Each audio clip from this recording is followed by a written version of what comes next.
السلام عليكم ورحمة الله وبركاته. إن الحمد لله نحمده ونستعينه ونستغفره ونعوذ بالله من شرور أنفسنا ومن سيئات أعمالنا.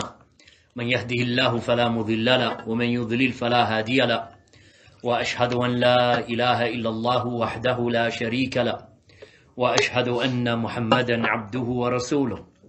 أما بعد، فإن أصدق الحديث كتاب الله، وخير الهدي هدي محمد صلى الله عليه وعلى آله وصحبه وسلم، وشر الأمور محدثاتها، وكل محدثة بدعة، وكل بدعة ضلالة، وكل ضلالة في النار. أما بعد. So first and foremost, I thank my brother Abu Abdullah Zubair Al-Abbasi, Hafidhahullah Ta'ala, for introducing myself, and also for making dua for our brother Mahmoud Hussein, Hafidhahullah Ta'ala, and his children and his family.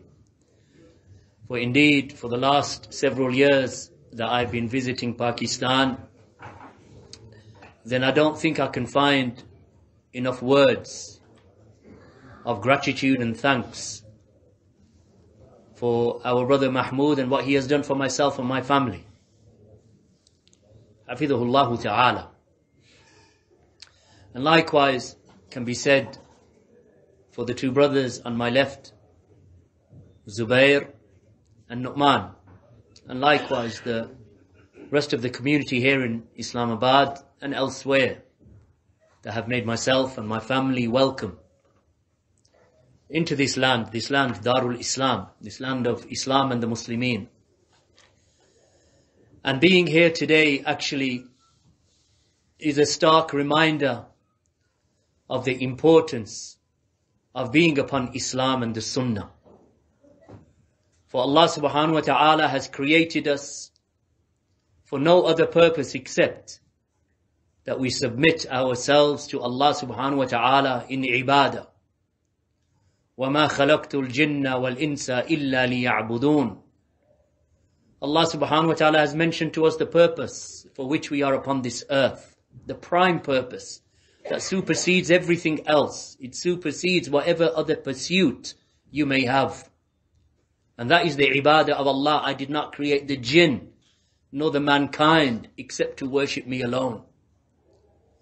When you open the book of Allah, the Mus'haf, the Quran, and you read it, and you go through Surah Al-Fatiha, and then you enter into Surah Al-Baqarah, and you look at the first command in the Quran, it is the command to worship Allah. يَا أَيُّهَا النَّاسُ اعْبُدُوا رَبَّكُمُ الَّذِي خَلَقَكُمْ وَالَّذِينَ مِنْ قَبْلِكُمْ لَعَلَّكُمْ تَتَّقُونَ. O mankind, worship your guardian Lord who created you and created those who came before you, so that you may become pious. Allah created us for His ibadah. He commands us with the first command in the Quran. And throughout the Quran you see this repeated over and over again. وَاعْبُدُوا اللَّهَ وَلَا تُشْرِكُوا بِهِ شَيْئًا وَبِالْوَالِدَيْنِ إِحْسَانًا وَبِذِي الْقُرْبَى. Worship Allah alone and do not associate partners with Him, and be good to your parents and be good to your relatives. Allah subhanahu wa ta'ala has created us to worship Him and to honor our parents and to be good to our relatives. Likewise, when we look at the Quran, the book of Allah subhanahu wa ta'ala, we find another theme that runs through the Quran. So we have mentioned the affair of ibadah. Worship Allah. Allah subhanahu wa ta'ala sent every prophet and messenger for the establishment of the ibadah of Allah. وَلَقَدْ بَأَثْنَا فِي كُلِّ أُمَّةٍ رَسُولًا أَنْ اعْبُدُوا اللَّهَ وَاجْتَنِبُوا الطَّاغُوتَ. We sent a messenger to every single qawm, every ummah, every nation. Allah has said that we sent one to every nation, calling them to worship Allah and to abandon the worship of the false deities. When Allah sent the prophets and the messengers to their people, such as the sending of Nuh, such as the sending of Ibrahim, such as the sending of Ismail and Ishaq. Allah sent them for that purpose. They would go to their people and they would say, Ya qawm i'budullaha ma lakum min ilahin ghayruh. Jesus went, Musa went, Isa went, Musa went. All of them to their prophets, alayhimus salatu wassalam. All of those prophets went to their people. Oh, my people, worship Allah. Ya qawmi, my qawm.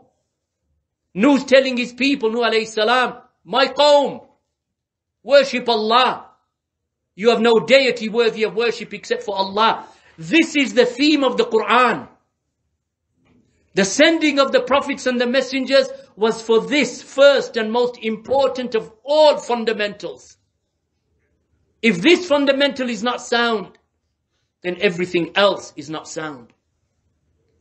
When you look at the hadith of Jibreel, alayhi salam, in Sahih al-Bukhari, and in Muslim, and in the Kutub of the Sunan, Abu Dawood and At-Tirmidhi and others, you find in this hadith of Jibreel, which is an important and a fundamental hadith of Allah's Messenger sallallahu alaihi wasallam, Jibreel comes to Allah's Messenger in the form of a man, exceedingly black hair, exceedingly white clothing, and he sits in front of the Messenger of Allah sallallahu alaihi wasallam with his knees next to the knees of Allah's Messenger. And he's leaning forward in the most correct saying of the scholars and the understanding of the hadith. He places his hands upon the thighs of Allah's Messenger sallallahu alaihi wasallam. To that level of closeness and intimacy. Umar radiallahu anhu is watching. He said, this man came, none of us know him. There's no signs of travel upon him. His garments are exceedingly white.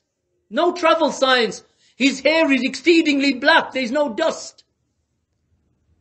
Then he says to the Messenger of Allah sallallahu alayhi wasallam, Akhbirni ya Muhammad. O Muhammad sallallahu alayhi wasallam, Akhbirni anil Islam. Tell me what is Islam. Then he asks him, then the Prophet sallallahu alayhi wasallam answers, Islam is that you testify that none has the right to be worshipped except Allah. And that Muhammad is the messenger of Allah. And to establish the prayer. And to pay the zakat. And to fast in Ramadan. And to perform the hajj. What was the first question? The first issue in Islam is to testify to the worship of Allah. Same as what you find in the Quran. The first command of the Quran. Ya ayyuhan nasu u'budu rabbakum alladhi khalaqakum.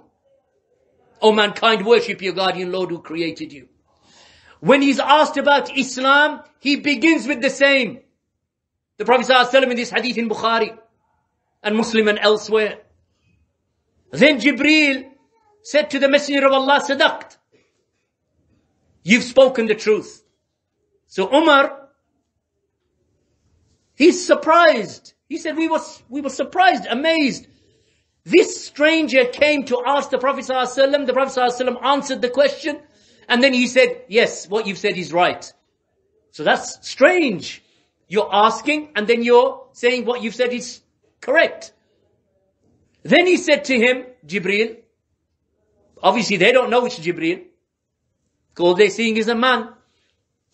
So then he said, Akhbirni anil iman. Tell me, what is iman?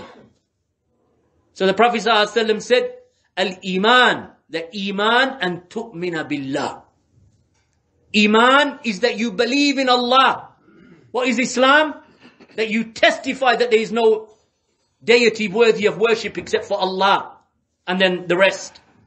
When he's asked about Iman, the Prophet ﷺ again begins with Allah. That you believe in Allah. And in the angels. And in the books. And in the messengers, and in the last day, and in the pre-decree, it's good and it's evil. He said, Sadaqt. He said, you've spoken the truth. So then he asks him a further question. Akhbirni anil ihsan. Now tell me about the perfect form of worship. So he's asking about Islam, asking him about Iman, and now he wants to ask him about the perfection of worship, ihsan, meaning the perfect type of worship. He said, the Prophet ﷺ responded, it is that you worship Allah as though you see Him, but you see Him not, yet He sees you. So you worship Allah as though you see Him, but you can't see Him in this life. But you know that He is watching you. That is the perfect form of worship, ihsan. Islam begins with Allah and His ibadah, His testification. Iman begins with Allah and belief, true belief in Him.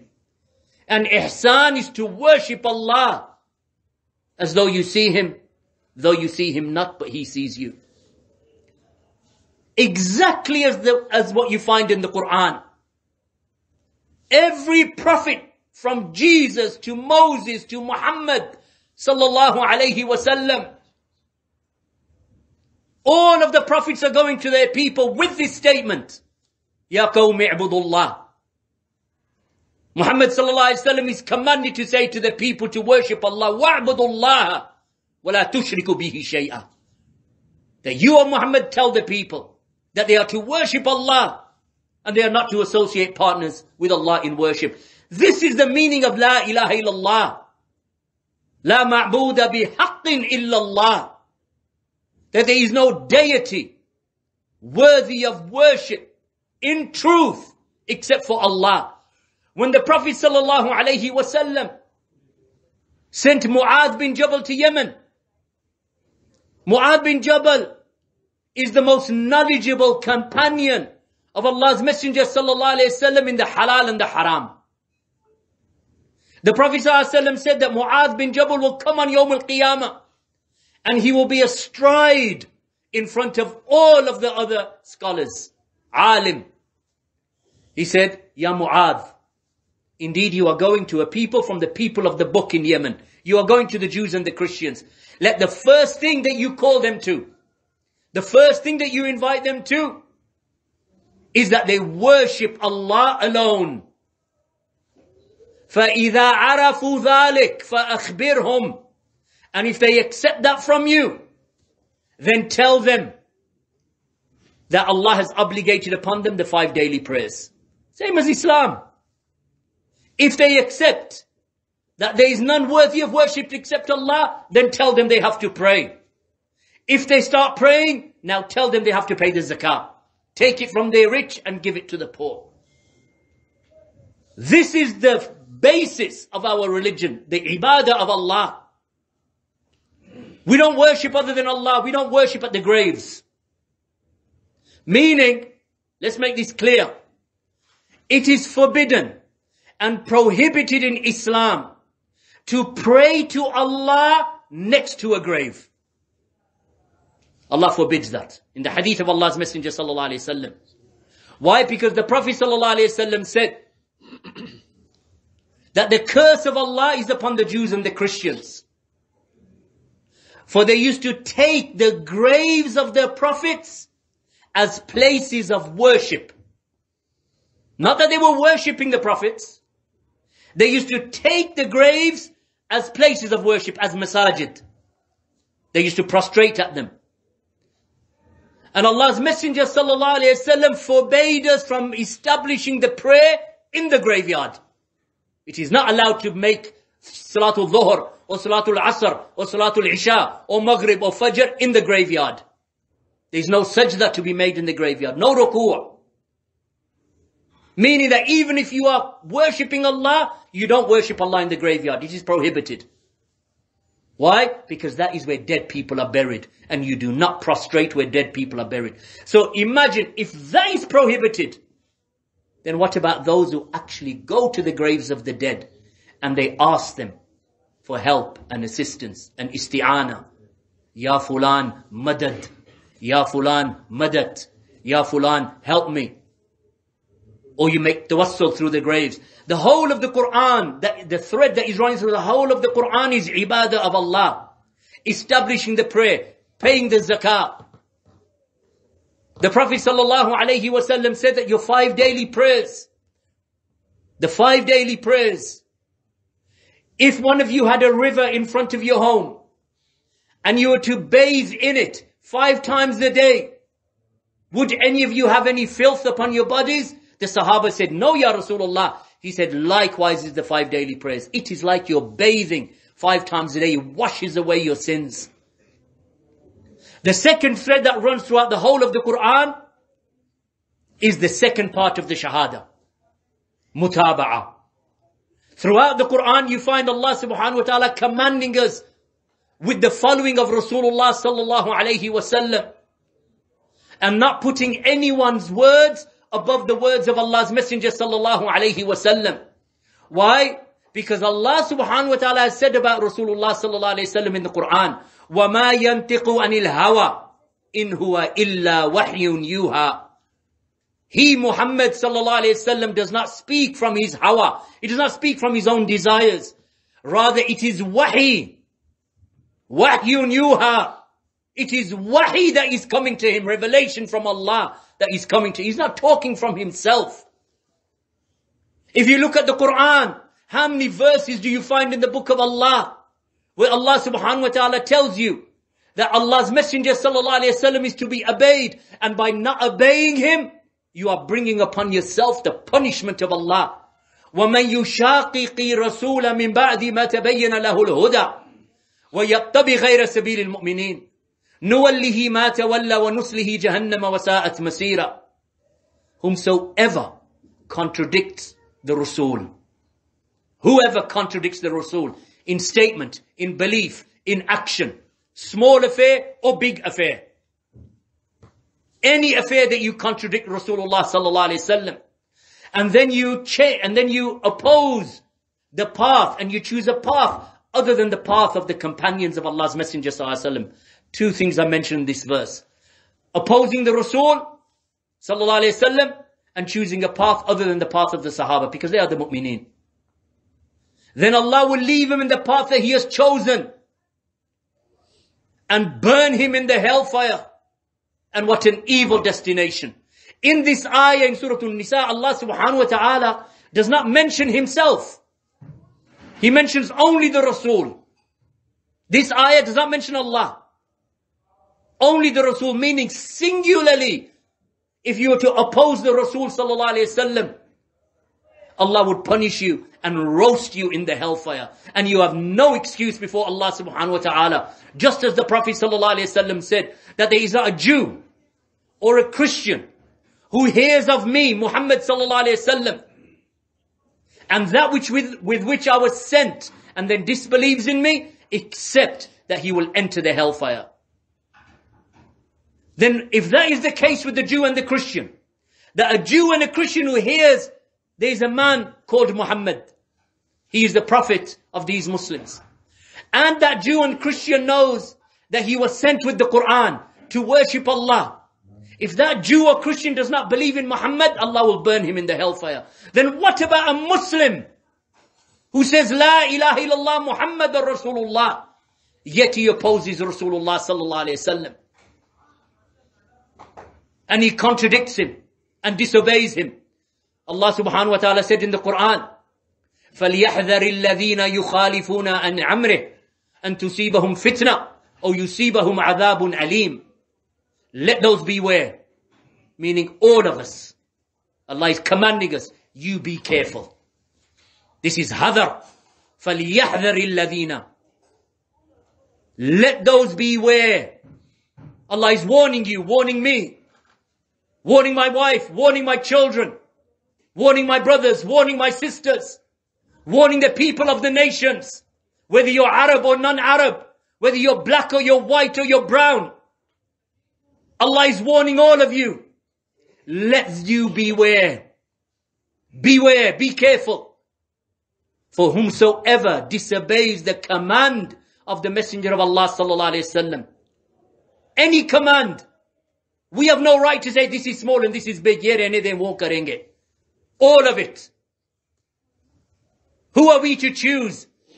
They say, oh, that's the skin and this is the core. Skin ko rehne de, we'll just take the core, because that's unimportant. Important baat ye hai. Like you find people saying today. They say the important thing is hukum, rulership. So they focus on one thing. Whereas Allah subhanahu wa ta'ala didn't place a focus. He said, فَلْيَحْذَرِ الَّذِينَ يُخَالِفُونَ عَنْ أَمْرِهِ. Any command of the Messenger of Allah that is opposed, let them beware. Allah's threatening you. He's informed you what to do. Now He's threatening you.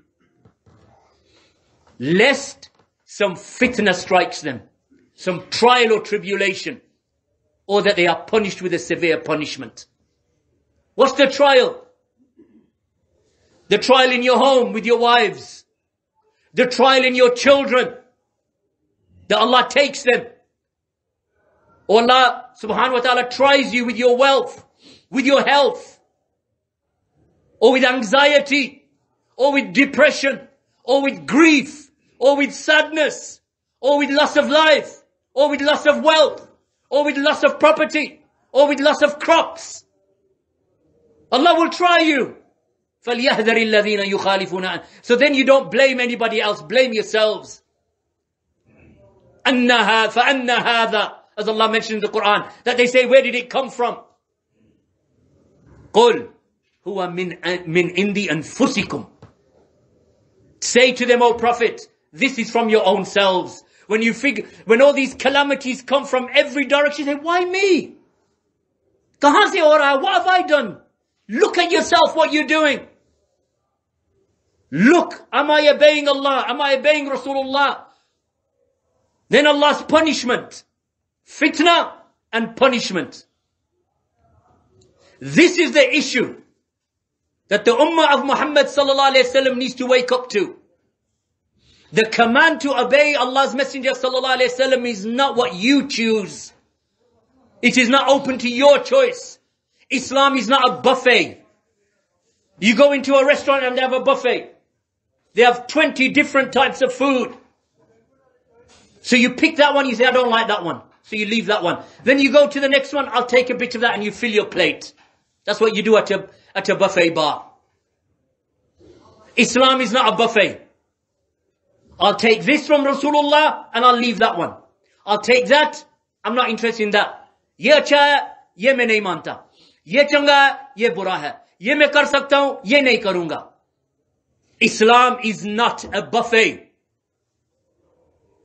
When you said La ilaha illallah Muhammadur Rasulullah, you didn't say Muhammadur Rasulullah as I wish.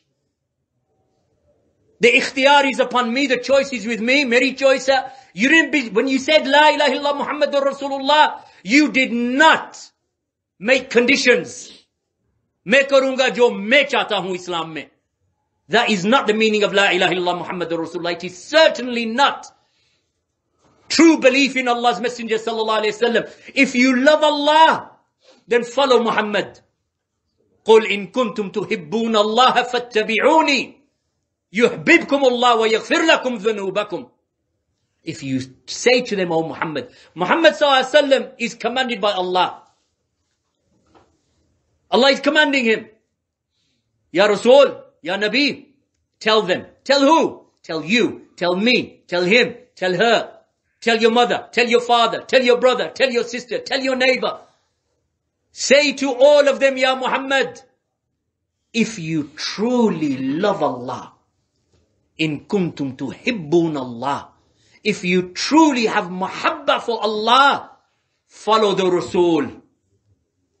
Follow Muhammad. Then Allah will love you. Meaning, you want the love of Allah, you must follow the Rasul. Not a buffet. I will do that, I won't do that. So the sister says, I'm not going to wear the hijab. But I love Allah and His Messenger. Yeah, you probably do love Allah and His Messenger. But not as you should love them. Not as you should love them. Your love is deficient. Your claim for love is deficient. It's like a person says, I love my mother. So she lives maybe 1 hour away. So you're living here. Your mother lives 1 hour away. You say to all of your brothers and friends, and when you go to school or college, I love my mother. I love my mother. MashaAllah, I love my mother. Then someone says to you, when was the last time you visited her? Oh, about 9 months ago. What kind of love is that? What kind of love is that? What do you do for your mother? Nothing. Do you give her any money? No. Do you bring her food? No. Do you go and sit with her and hold her hand and kiss her? No, I'm too busy, मैं काम कर रहा हूँ.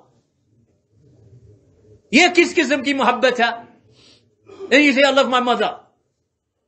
You find Muslims like that with the deen of Allah. We love the Rasul, we love the Rasul, we love the Rasul. Sallallahu alayhi wa sallam.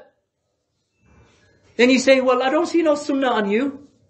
Namaz aa rahi hai, waqt nahi yaar, kam kar raha hu. Ramazan or din too long, nahi ho sakta. Meri business meeting hai. Meri revision hai, I got exam tomorrow.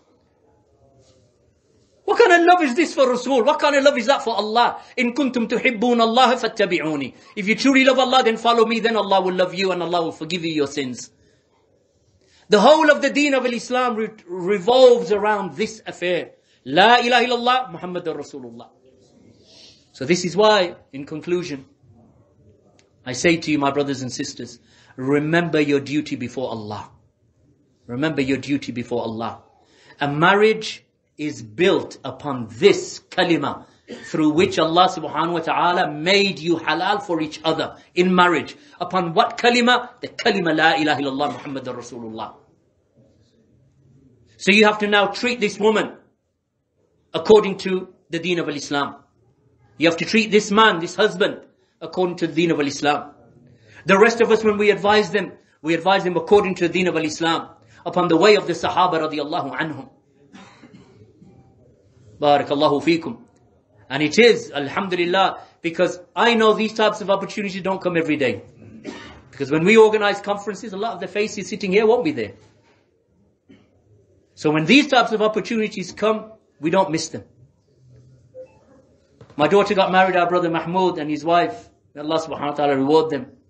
They traveled from Pakistan to the wedding of my daughter. Visited relatives and they came to the wedding of my daughter for the sake of Allah subhanahu wa ta'ala. Ask him, even in that, my own daughter's wedding, my own relatives are sitting there and I'm giving the similar type of dars. Because we don't miss opportunities like this. It is a reminder for me and it is a reminder for you. Jazakumullahu khairan. And upon that, inshallah, we wish the best. And we pray to Allah subhanahu wa ta'ala that our brother Musa and his wife, that Allah subhanahu wa ta'ala establish them upon Islam and upon Iman and upon happiness and goodness up until Allah subhanahu wa ta'ala takes them. وجزاكم الله خيرا والحمد لله رب العالمين وصلى الله على نبينا محمد وعلى آله وصحبه أجمعين.